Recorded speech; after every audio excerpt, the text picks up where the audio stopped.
L'agresseur du metteur en scène de théâtre Alain Françon, dont il avait presque tranché la gorge en mars 2021, a été condamné à 25 années de réclusion criminelle par la cour d'assises de l'Hérault mercredi 17 décembre 2022, indique l'AFP.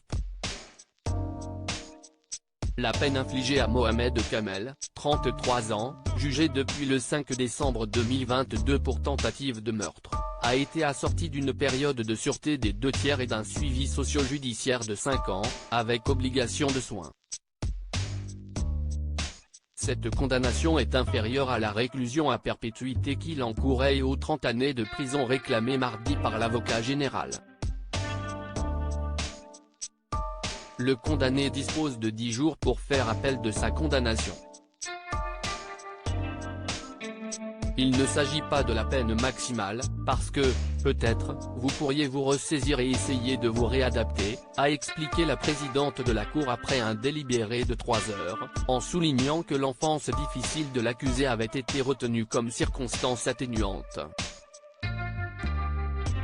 En revanche, a précisé la magistrate, et bien qu'un expert psychiatre en ait émis l'hypothèse, la Cour n'a pas considéré que Mohamed Kamel présentait un trouble mental ayant entravé le contrôle de ses actes, ce qui aurait pu réduire la sévérité de la peine. Ce volet du verdict a fait bondir Mohamed Kamel, qui s'est mis à insulter la juge. Celle-ci l'a immédiatement fait expulser de la salle. Une terrible agression dénuée de sens. Alain Françon, 77 ans, était venu mardi raconter l'acte totalement dénué de sens dont il a été victime, le 17 mars 2021, alors qu'il se promenait dans le centre historique de Montpellier et qu'il avait reçu par derrière un coup de lame au niveau de la gorge.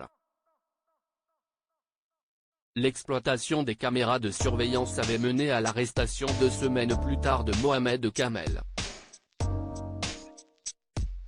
Quelques minutes avant l'agression, celui-ci avait été refoulé de la préfecture de l'Hérault, située à 2 pas, faute de rendez-vous.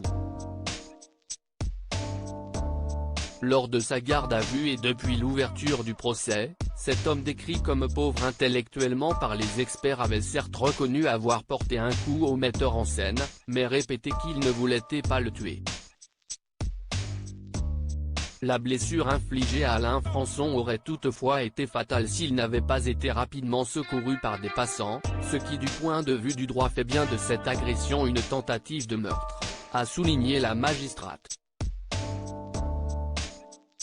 À l'époque, Alain Françon donnait des cours à l'École nationale supérieure d'art dramatique de Montpellier.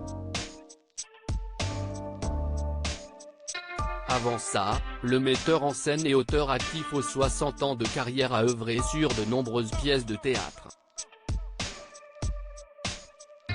Il a connu la consécration en recevant 3 Molières, en 1995, 2010 et 2016. Le dernier en date, dans la catégorie du meilleur metteur en scène d'un spectacle de théâtre privé, récompensait son travail sur La pièce qui a peur de Virginia Woolf,